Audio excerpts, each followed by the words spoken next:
Kumulan and Ablat Gemara. This is Monday's Daf Pei Gimel. We started learning about the distance between trees. That we say that that if you have three trees, it's considered a field of trees.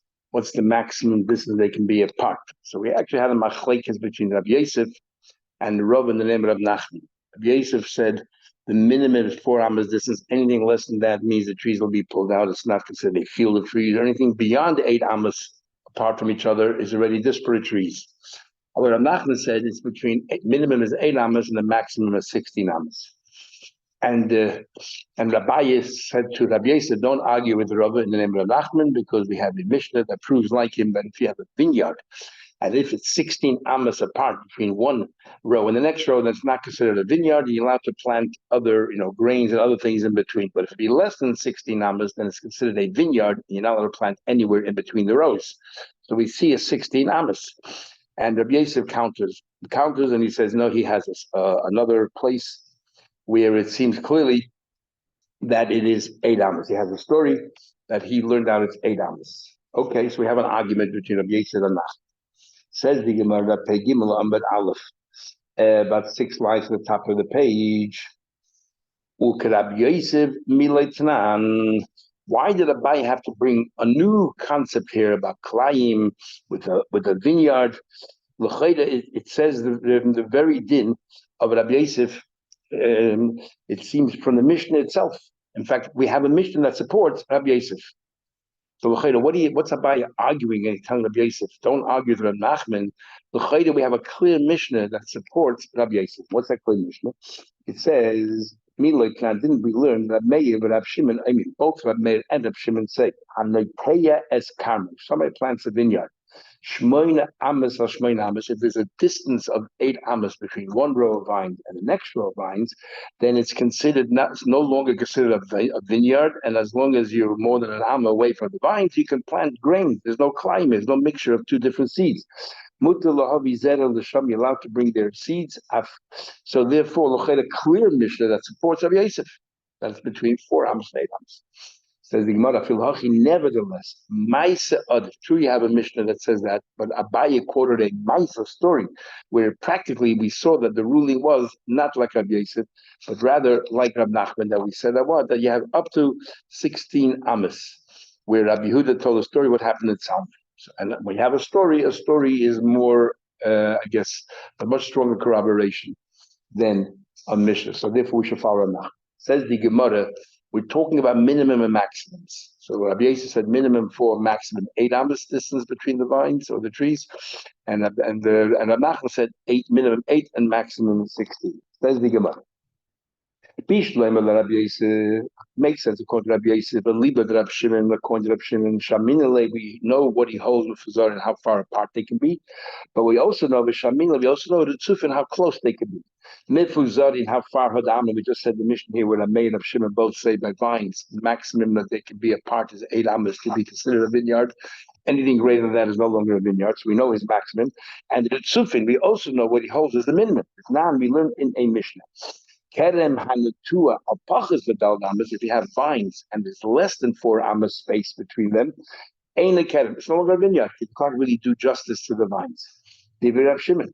So we see clearly that Shimon gives us a minimum and maximum if you follow Rabbi Yosef, that's the way to go. The Chachamim say, no, kerem is still considered a vineyard. So according to Chacham here, there's no even minimum because we imagine we imagine as if the middle ones are been extracted because it's not going to grow very well as if you remove them, and therefore it's considered a vineyard even less than 4 amas. Fine. El Rab Nachman, you follow Rab Nachman, Eliba the Rabban according to the Rabban, we know Rab Nachman can't follow Rab Shimon because Rab Shimon said 8 amas, Rab Nachman says 16 amas. So Eliba the Rabban, okay. What we do know is we know the maximum distance between the trees. We have no idea what he would hold in the case of Ritzufin, where they are close together. How close can they be together? Says the Gemara, Svaru, the Gemara says it's a Svara. The fact, why do we say the minimum is 8 amos, even though we don't know what the Rabban hold the minimum is distance between the trees, but it's logical. And the logic is very simple. By Rav Shimon, the minimum is exactly half of the maximum. The maximum is 8 amos distance, and the minimum is 4. So anything between 4 and 8 is considered a vineyard. So therefore it's half. So I would say the same thing for the Chamin. 16 amos is the maximum distance, and 8 amos should be the minimum. And the Rav Shimon Palgal, Rabban Nami Palgal, should be half. Comes along Rava, and he says, no, my Rava says, Rava, Hilchus, the halacha is not like that. The ma'ar bamas, the minimum is 4. The ad sheish am, the maximum is 16. And Tanya Kabbalah say the Rabbi actually look like Rabbi. It says in the Braisa, Kamim Karovin, how close can the vines be? And we still consider a vineyard arba amas. Kamim and Chokin, how far apart can it be? Sheish es 16. Hareze kon, or in case of trees. The same thing applies to trees. We say it's considered a field of trees, and you're kind of the land in between. If the trees are any closer than 4 amos, it's not considered a field of trees. And if it's greater than 16 amos, it's not a field of trees, and therefore you don't get the land in between. Therefore, if the tree dried up, if the tree dried up, or if the tree was cut down, yesh like karka. So if you have those distances between 4 and 16, you have all the land in between, which means if the tree dries up, you can replant it again because the land belongs to you. But pachas mekan, or yeser alkan, if it's less than 4 amos apart, or if it's greater than 16 amos apart, it's no longer a field of trees. You just have the individual trees. You don't get the land in between. So if a tree dries up, you cannot regenerate a tree and and plant a new tree. Or you bought one tree at a time. So even though the distances are right, but since you bought one tree at a time, and each time you bought a tree, it wasn't a field, it was just an individual tree.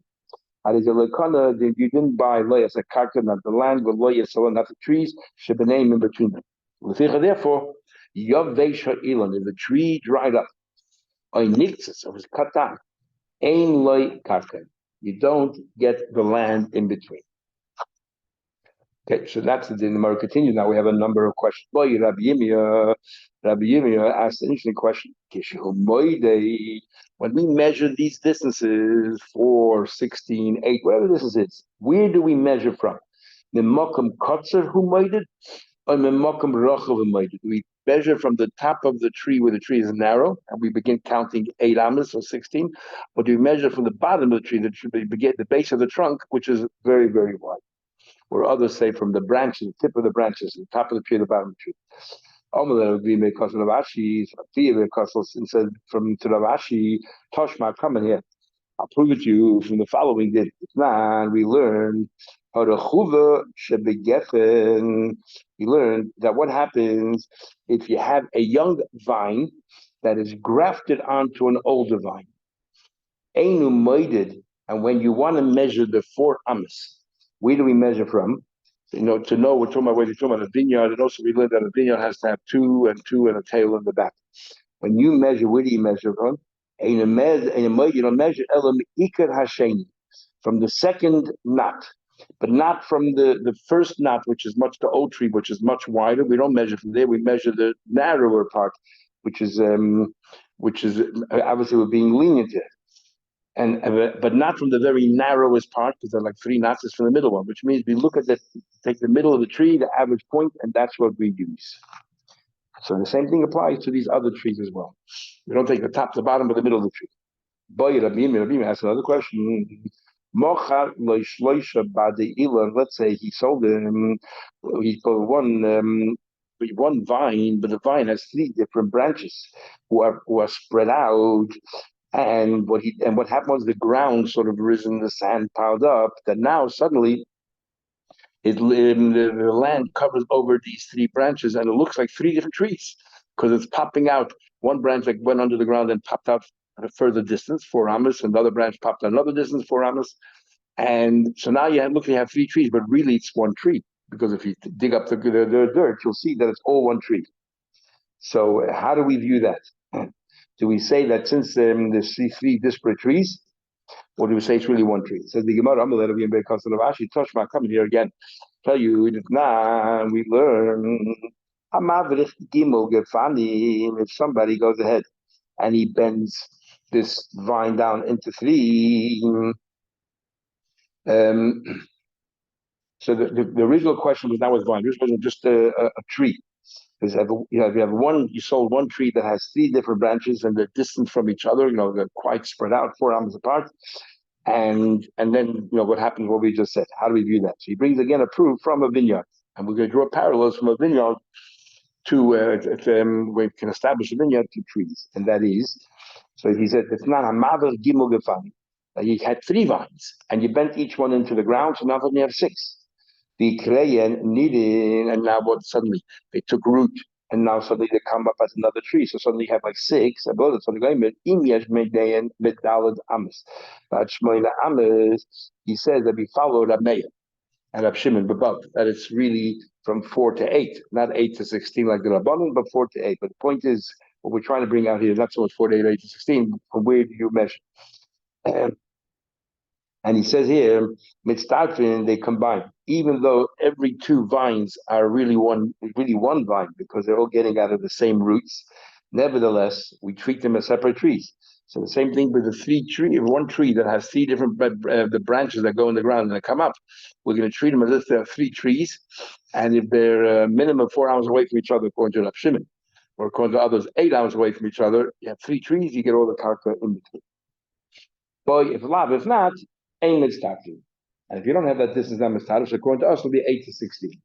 So we view them as different trees. We don't say, because they all come from the same roots. We say that now the earth covered it, the soil covered it, and it's coming up in different areas, far away from each other. It's a different tree. Papa has a question. What about what happens if he sold 2 trees in his own field? The Echad makes that one tree on the boundary. Remember, the boundaries were raised or lowered, so it's not really on the same plane. It's not really a separate field, but it's not part of this field. We combine the 3 to say, well, you get all the karka in between or not. Maush, the next question. If you're going to tell me that it's considered like one big area, so what about Shnayim b'Torah? 2 trees in your field, but whether you, the owner of the field that sold the tree to the vendor, also happen to own a tree in someone else's field. Mike, what happens in this case? Do all of them join together or not? There's a question, or remains the question. Says the Gemara, boy, Rashi question, what about boy? What happens if you have a boy? This is how the Rashbam, you have a pit of water between the trees, intersecting the trees in the karka. Now, do we say shetafsik? Do we say, well, the boyer is separating? You can't say that the trees are all one field, and therefore they don't combine to get the karka in between. Or do we say no? That they do combine to the boyer is stationary only one place. And because he's standing above, you don't really see the water. It's below the ground, so it doesn't seem to be separating at all the trees. So what about a masamai? You have like a creek of water flowing through. Ma'u shetafsi. Does that in any way interrupt? Because that you can see the water. Or we say no.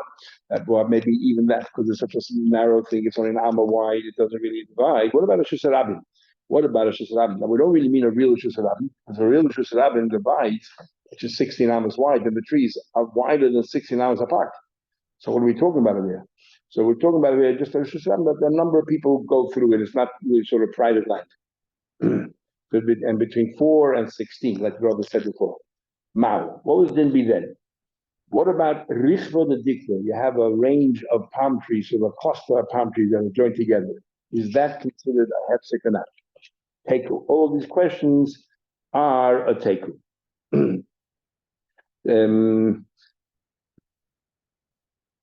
The sort of the engagement is sort of the opposite. That boy maybe is mafsik. Not that we say boy maybe is not because it's noticeable. Boy maybe is mafsik because it's very deep. What about a masamayim that's not very deep? Maybe therefore it's not really mafsik, or even that is mafsik. Telling more further, why Rebbe Hill asked a big question. Obviously, this is not Hill who was Rebbe's great grandfather, and the Hill who lived 102 years before the Churban Abayis, and Rebbe lived many years after the Churban Abayis Sheni. So this is Hill of the Amoid. So Hill asked Rebbe, what about Allah Edes B'nei Mao? Suddenly a cedar tree appeared between the 3 trees you bought. What happens then? Mao. Allah B'Shus the Gemara says, what is your question? Yeah. And the mother wants to know, how can it be? I don't understand. If he owns the 3 trees, Now the land is his, and if now it eats edit, a cedar tree grows, so it's in his land. What's the big deal? The Gemara said, no. Hello. The question is, Hoya Edes Beinain. He bought 3 trees, but there was an Edes, a cedar tree, right in between. Do we say that's considered a hefsek or not? Says the Gemara, not only is it kind of the 3 trees, but it's also kind of all the trees in between. Not only the character, but also all the trees. So he's kind of the Edes as well. Says the Gemara further, what form do these? We said 3 trees. Are they like in a straight line, and each tree is 4 to 16 amas, or is it like a triangle? Says the Gemara. Kate says kishuda like a straight line, and between each tree have a minimum of 4 amas, a max of 16 amas. And they have 3 such trees, then they become a field of trees. And Shmuel says kachatzu. It has to be like a triangle. Manda, but for sure, says like a straight row. Coast is surely a triangle, which is much more difficult to work with the trees unless you actually own all the land. Surely you get the land with it. But the Manda Mechatzula, only in the case of a triangle, Abu Kishuda, whether a straight line, no, why not? Kishuda is Dareya Bein Tayu. And the reason is because you plant because between the trees in a straight row, it's so easy to work around each tree. Why should you get the land with it? According to the one who says it's only by a triangle of chatzur. My time. So what do you tell me? The whole reason is it's difficult to plant, and therefore you get the karka. Let me ask what it is. Let's say he sold them 3 trees, 3 thorn trees, 3 thorn trees. And in the shape of a triangle, or even in a straight row. In these trees, even though you don't need to work, it's no fruit growing, anything else, it is very difficult to work anywhere near around to prune the trees or anything, is to get cut up. So maybe you should get the land with it. The lame is that I have been tayu, it's very hard to go ahead and to plant between them. The yeshla karka, we should give them the karka as well. I answer the thorn trees are not chashuv. We need 2 things. We need that it's difficult to work around them, plus that the trees themselves have to be chashuv. And these thorn trees are not chashuv at all, so they don't get any of the land with it. Okay, it says the next Mishnah. I've been talking about selling this entire page about selling things which are portable items. If somebody sells the head of a large behemoth, feet are not included. Each one is separate from the other. Each one is chashuv in its own right. So one doesn't mean you sell the other. You sell the legs. You sell the head. You sell the lungs or the trachea. The liver doesn't get sold with it. 2 separate things. You sell the liver, doesn't sell the lungs. When it comes to small animals, then there's parts that are more significant. The parts that are quite insignificant. Is mocharas where you sell the head of this domesticated animal, small, let's say a sheep or a goat. Mocharas raglaim. The legs get sold with it because they're not really choshev. Mocharas raglaim. If you sold the legs, loy mocharas rosh. The head. So if you sell the head, because the head is far more choshev than the legs are included. But you sell the legs, the head is not included. Mocharas hakona. If you sold the kana, if you sold the liver, the trachea, the lung. Moch as a covet. The liver gets sold with it because it's far less significant. The moch as a covet, you sold the liver, like moch as a covet. The lungs did not get included. Now there's a Mishnah. We learned before the concept of Ainoah. Ainoah is when the product is all right, it's the price that's the problem. So we had 3 laws. We had a machlekes, but the conclusion like Rava. Rava is if it's less than a 6th, we're all meichel. If it's exactly a 6th, we say you get reimbursed the money, but the deal remains a deal. You can't just walk away. If it's more than a 6th, then you can walk with the person who was cheated. Then this Anna can walk away and the whole mekach is bottle and get his money back. But the Nisana has that right. Then we have another concept called mekach tos, where I didn't get the item that you're supposed to sell me. And there, the whole deal falls off. So this is the Arba Midas. We have 4 different laws when it comes to moichri, when it comes to selling. Law number 1. And the 4 laws are going to be, one case is going to be where the moicher has the right to change his mind because he's the one who was cheated. In other words, if he undersold something, so he was cheated, he can walk away, but not the buyer. But he wasn't cheated. Or there's another case where the buyer can walk away because he overpaid and he was cheated, more than a sixth. Then you have a case where neither one can walk away. We made a deal and we shook hands, whatever. We made a kinyan, and that's it. How can you change your mind? And then we have a case where they both can change their mind, like a mekar tos, and the whole thing they can change their mind. So now the Mishnah says, Arba midas b'moichin mochal. Let's say he sold him chitin yafa. He sold him. They made up to sell it by good quality wheat, and instead benin tzuros. And it turned out to be that they were bad wheat. They were poor quality wheat. And this is not considered a mekartos because you ordered wheat and I gave you wheat. It's poor quality. That's not called a mekartos. Mekartos, I gave you something else. It's not a mekartos, but rather this is, you overpaid. You overpaid for something. That's what it is, I know. And so therefore, who can change their mind in this case? Only the victim, which let's say is the buyer. The buyer overpaid. Why? Because you sold me for the price of good wheat, and it turned out to be that it was bad wheat, so I overpaid. So therefore, the victim, the lekeach, is the one who can change his mind. He can change his mind and get his. And what happens? He gets his money back. If it's more than shtus, he can. The whole thing falls off. Yeah. Yeah. So you might have further. Next cases. What about the other way around? Rice, we made it to buy poor quality, and that's the price he paid. And the other turned out to be good quality. So who was the victim in this case? The vendor. He received less money than he was due. He was underpaid.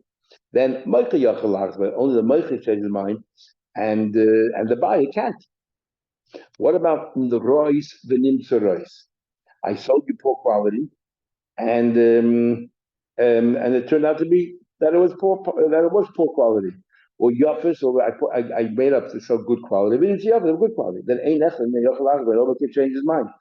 Now, why would you want to change your mind if everything is just exactly we made up? For example, the price shot up. So now the Meicha says, "Hey, 1 second.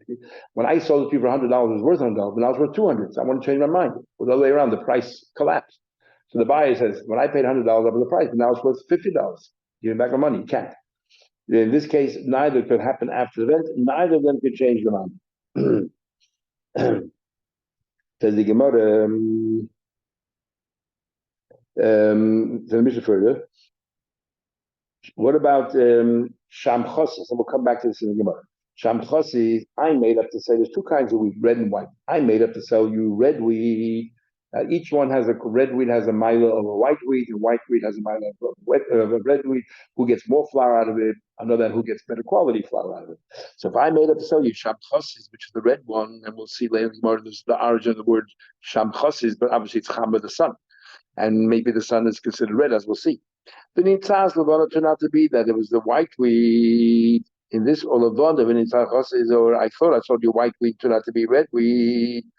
So then this is like, so neither of us wanted, we basically, it's like a mekatos. The whole thing, I did not tell you what we made up. So since it's two different kinds, not the same kind of question of price. It's two, I asked, red wheat is like a different species altogether than white wheat. Some people dafka red, some people dafka white. So therefore, is or another thing. Eight and shows eyes. I was going to buy wood from an olive tree. Venimsa shoshikma to a sycamore tree. Shoshikma from a sycamore tree. Venimsa shows eyes. It was a different species altogether. Or yayin the wine became vinegar. I ordered wine and you gave me vinegar. I ordered vinegar, you gave me wine. They both can change their mind because you did not give me what I wanted. It's like a mekatos. It's not another case. Let's say poor quality wheat or inferior quality wheat, because everybody wants good quality wheat, but it's the same species, and therefore over there we're talking about value, not about mekatos. As the Gemara will explain. Says about it further, and the same with wine and vinegar. It's not a question of better quality and poor quality. Some people need vinegar. Some people need wine. So each one has a purpose. Says the Gemara, Chizik comes along and says, what happens? He sold him something that was worth $5 for $6, which means that he overpaid by a sixth. This is Oina. Who was the victim in this case? The Lekeach was the victim. And then, so right now, the Lekeach has time to walk away. Till when can he walk away? So we learned already Gemara in Bava Basra, as long as it takes for him to go to a merchant, a tagger, to find out that he was cheated or not. So it's as if perhaps the sale hasn't been concluded yet until the cooling off period he can walk away. So what happened was in the meantime, the price went up, which means initially the vendor thought, I'm making so he sold him something with 5 for 6, and then so what happened? The victim was cheated, but then it went up in price, and now suddenly the now suddenly it's worth $8, and the mocher obviously wants to change his mind as well. I can get $8. So the din is minus, and in this case, who was the one who was the victim? The original victim was the lekeach, because he paid $6 for something that's worth 5. So the victim was the lekeach. Then later on, the mocher, suddenly says, "Hey, I'm also a victim because it shot up to $8. I sold it to you for 6."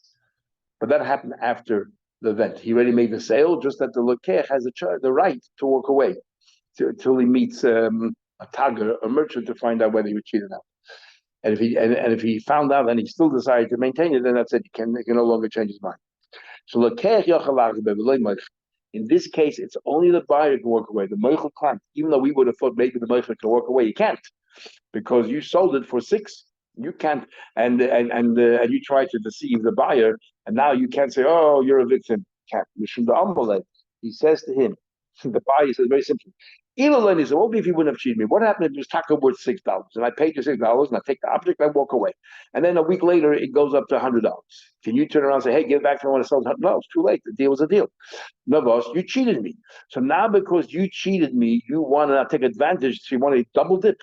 You cheated me. You try to cheat me, and now you want to say, I'll take it back because I want to get the higher price. Why in the world should you benefit from the fact that you cheated? Just because I have a cooling off period has nothing to do with you. You're not going to benefit from your deception. If you would not have tricked me, there's no way you could change your mind. So now that you tricked me, you want to be able to change your mind. The Tanatun, and we also learned in our Mishnah. It says in the Mishnah, Yafa is what happens is sold good wheat, good quality wheat. We need to rush, right? We made up the box good quality wheat, turned out to be with inferior quality. In this case here, who is the one that was cheated? Obviously the buyer. He wanted good quality and inferior quality. And the Mishnah says that only the buyer can change his mind. Now think for a second. Why do you have to tell me that? Why in the world would the Moshe want to change his mind? He cheated the guy. He sold him poor quality goods, and it's a substitute for good quality goods. Why in the world would the Moshe want to change his mind? Must be the Mishnah is talking about that after he sold him these goods, pretended to be good quality, turned out to be poor quality, the price shot up. And the price of the poor quality is now even more than the price of the good quality. And yet the Moshe cannot change his mind. Why? Because he cheated once, he shouldn't have any benefit from it. Chiza says another day, the other way around. Something that was worth 6 sold for 5, which means in this case, who was cheated, who was deceived, who was the victim? The vendor was the victim, right? He received a 1/6 less than what he's entitled to. But then afterwards the price it dropped altogether. So now suddenly the buyer, now in this case here, the buyer was the victim. The buyer bought a $6 item for $5. Yeah, he walked away happy. Suddenly this $5 item collapsed and it's worth $3. And the buyer got nothing from it. Now the buyer wants to change his mind. Said, "Hey, I want to walk away because you have a cooling off period, you vendor, for your days. So I want to take advantage of that to walk away as well because now it's collapsed. I don't want to buy it." But who is the victim? In this case, Moich. Is Moich only the Moich can change his mind, not the cash. Only the vendor can change his mind and not the buyer. Because the real victim here, the initial victim was the vendor. Because he undersold it. The vendor says to the buyer, if you wouldn't have cheated me, if you wouldn't have taken this, paid less than its value, much is harder, but you can change your mind. Hashta much is harder, but now you want to change your mind. The Tana, we actually learned that Mishnah. Royce, it was Right, it was poor quality. The Nimtza Yafis, it turned out to be with good quality. So who was cheating in this case? He charged me a price as if it was inferior. It turned out to be it was superior. It was a good quality, premium quality. So who was the one who was cheating in this case? The vendor. Only the vendor's mind. Now, why would the lekech want to change his mind? as the Gemara will explain in a minute. Why would the Lekech want to change his mind? Only for one reason. He got a better deal. Why would he want to change his mind? Because they collapsed the price then, so now he wants to take advantage to change his mind. So we see that only the vendor can change his mind of the buyer. So you want to ask, Mike Mashna say, so what's the Chiddush? Masnisi, that's what our Mishnah is saying. So you want to know. Even Masnisi, if not for Rab Chizah, we only had the Mishnah, I wouldn't have learned that it's talking about a case. I was talking about a case where after the price collapsed or there was some price fluctuation. I wouldn't say at all. How about maybe in Rav Chiza's case, because there's a cooling off period, which means the deal has not been finalized, maybe both parties can walk away because it's not really yet a conclusive deal. The Mishnah's been a Mishnah talking about a case, the Lekech Yachalag, case, for example, where the Lekech can change his mind, where the price, for example, he overpaid, so Lekech can change his mind. Why? The Salkan never thought. You know why he could change his mind? Because he could say that when we talked about the wheat that we're talking about, let's say poor quality wheat, he's talking about a case where he said, well, even though we talked about, you knew the general tendency is for every buyer to try to reduce the value of the objects he can pay as little as possible. And what do you call it? And every seller, when he says his premium, he's only sort of describing his product as a premium product so that he can get the best price possible. So really, maybe our Mishnah is talking about a normal case where you're paying, the normal price. We're not talking about where you're underpaid, you're overpaid. And what do you call it? And when it says here, for example, that you sold premium quality and it turned out to be poor quality, and the Lekech can change his mind, because the Lekech can say, when I said, if I, even though we talked about, let's say, you're selling me inferior quality and you gave me inferior quality, but you knew that I meant premium quality, because you know that my job is to say as little as possible, and you ended up giving me exactly what I said, but I didn't mean that. And maybe that's why the Mishnah says that the Lekech can change his mind, because everyone knows that the Lekech, when he says poor quality, he really wants good quality, but he wants to pay like poor quality. So therefore, we would think that's why the Lekech can change his mind, or the case of the Mechach can change his mind. And he said premium quality, the Lekech can say to him, when you said premium quality, I know that you didn't mean premium quality, you meant bad quality, you're just building it up.